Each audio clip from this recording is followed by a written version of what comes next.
The Supreme Court struck down President Trump's global tariffs on Friday in a 6-3 ruling, finding that he did not have the emergency powers he claimed to justify imposing them. In response, Trump criticized the justices and said he would pursue alternative legal avenues to reinstate tariffs, announcing a new 10% global tariff above the current rate. On Saturday, he increased that rate to 15%. This time, Trump invoked Section 122 of the Trade Act of 1974, which allows a president to impose tariffs of up to 15% for 150 days. The new tariffs are scheduled to take effect on February 24th. Reacting to the court's decision, Trump called the ruling deeply disappointing and said he was ashamed of certain members of the court, accusing them of lacking the courage to act in the country's best interest.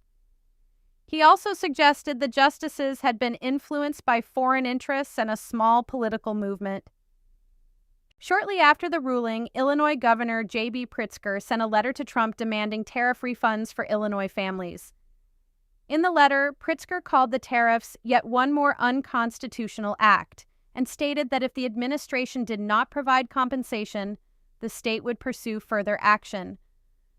Meanwhile, U.S. and Iranian negotiators are scheduled to meet in Geneva on Thursday to discuss a new nuclear proposal.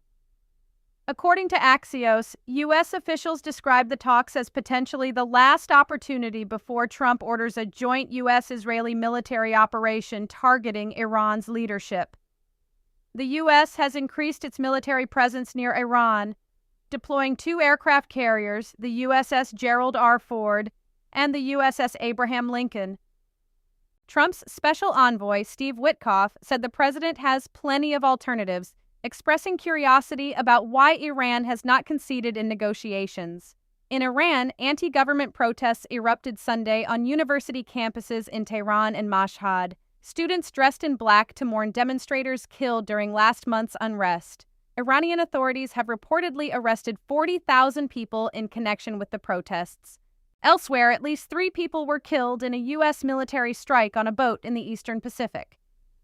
U.S. Southern Command said the vessel was suspected of drug trafficking, though no evidence was publicly presented. CNN reports that since September, at least 148 people have been killed in similar U.S. strikes in the Caribbean and Pacific. Reuters reports that Cuba has begun withdrawing security advisors and doctors from Venezuela following a U.S. operation in early January that targeted Venezuelan President Nicolas Maduro and his wife. The move comes amid U.S. pressure on Venezuela's interim leadership to sever ties with Cuba. At least 32 Cuban officers were reportedly killed in the January attack. In Mexico, security forces killed one of the country's most wanted drug lords, known as El Mencho, in an operation in Tapalpa, Jalisco State. The United States had offered a $15 million reward for information leading to his capture. Following his death, violence broke out in several cities, including Guadalajara and Puerto Vallarta, prompting flight cancellations and shelter-in-place advisories from the U.S. Embassy.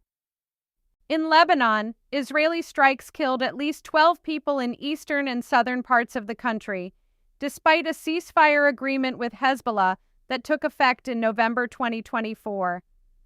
Lebanon's Ministry of Public Health reported casualties in multiple locations, including a Palestinian refugee camp.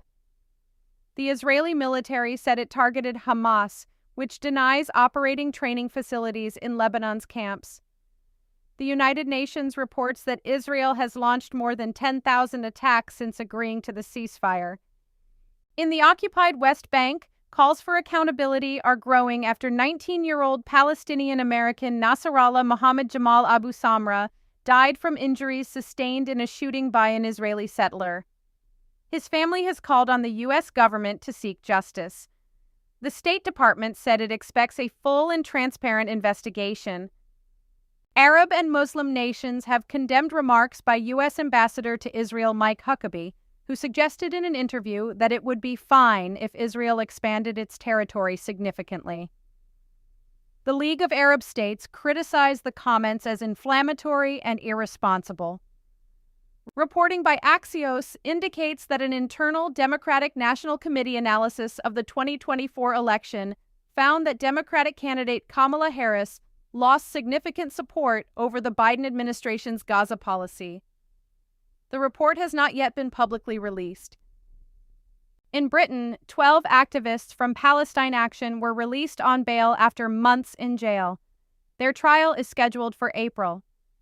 The British government recently designated the group under its terrorism legislation over direct action protests related to Israel's war on Gaza.